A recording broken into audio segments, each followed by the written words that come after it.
Êtes-vous là? J'ai un problème. J'ai besoin de vous, la classe de biologie, les scientifiques. J'ai rencontré 6 mignons en me promenant dans la rue aujourd'hui. Ils se sont tous introduits, mais je ne me rappelle plus quel nom appartient à quel mignon.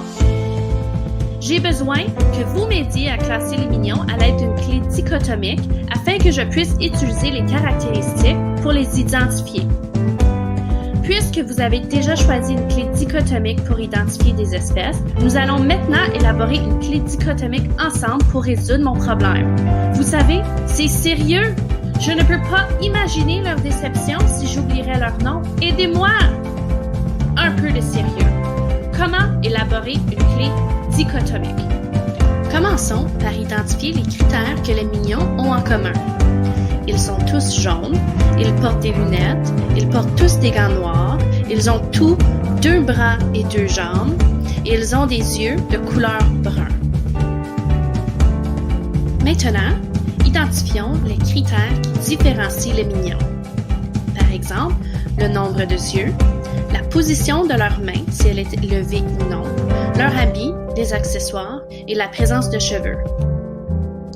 Certains critères sont plus précis ou spécifiques que d'autres. Par exemple, ici nous voyons que des photos. Cependant, avec les vrais mignons, ils pourront lever et descendre leurs bras. Donc, est-ce le meilleur critère à utiliser? Probablement que non, surtout si nous cherchons à créer une clé dichotomique précise. Commençons notre clé dichotomique. Nous utilisons les critères qui différencient les mignons afin de poser des questions fermées qui se répondent par oui ou non. Par exemple, le nombre de yeux. L'espèce a-t-il un œil? Oui, ça peut donc être les 2 mignons suivants. Non, il y a donc 4 mignons possibles. Choisissons maintenant une des branches, un œil. Sous ce critère, nous choisissons de différencier les mignons avec la couleur de l'habit. L'espèce a-t-il une salopette bleue? Oui, il y a une option, Stuart. Non, il y a une option, Paul. Nous avons maintenant terminé avec cet embranchement. Poursuivons maintenant avec la branche des 2 yeux. Le critère choisi pour différencier les mignons est la présence de cheveux. L'espèce a-t-il des cheveux sur la tête? Oui, nous avons 2 choix de mignons. Non, nous avons aussi encore 2 choix de mignons. Sous la branche de mignons qui ont des cheveux, nous allons différencier les mignons avec leur type de sourire. L'espèce monte-t-il ses dents lorsqu'il sourit? Oui, il y a une option Denis. Non, il y a une option Kevin. Nous avons maintenant terminé avec cet embranchement. Sous la branche de mignons sans cheveux, nous allons utiliser les accessoires pour différencier les mignons. L'espèce porte-t-il un chapeau? Oui, il y a une option Luc. Non, il y a une option Bob. Nous avons terminé cet embranchement. Nous avons réussi! Bravo! Maintenant, je peux connaître le nom de tous les mignons si jamais je les vois encore.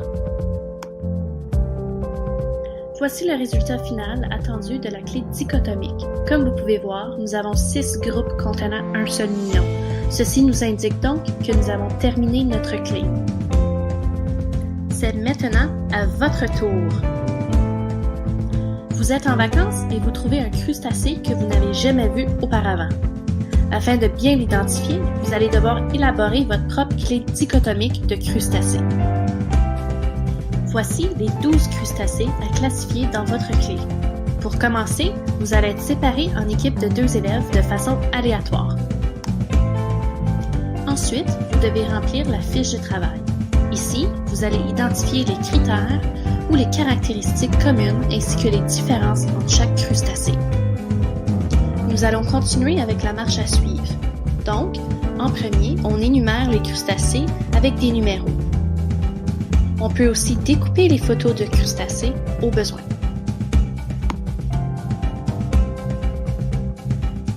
En deuxième, on choisit un critère et on classe les crustacés en 2 groupes, selon s'ils possèdent le critère ou non. Par exemple, avec les mignons, notre première question était « L'espèce a-t-il un œil ?» Le premier groupe sont les espèces à un œil, le deuxième groupe sont les espèces qui n'ont pas juste un œil. Ensuite, on inscrit les numéros des crustacés dans chaque groupe. Pour poursuivre, on inscrit le critère qui définit le groupe dans l'organigramme.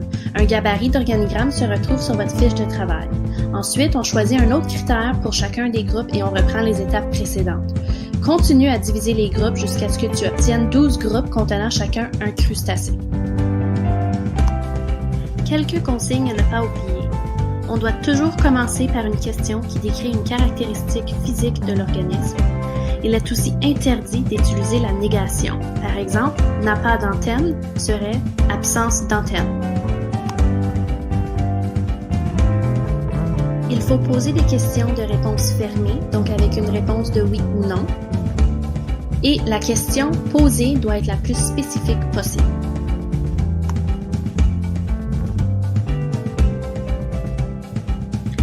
À la fin de la période, n'oublie pas d'évaluer une clé dichotomique d'une autre équipe, de remplir le document d'évaluation des pairs de façon individuelle et de remettre ta clé dichotomique et l'évaluation des pairs à ton enseignante.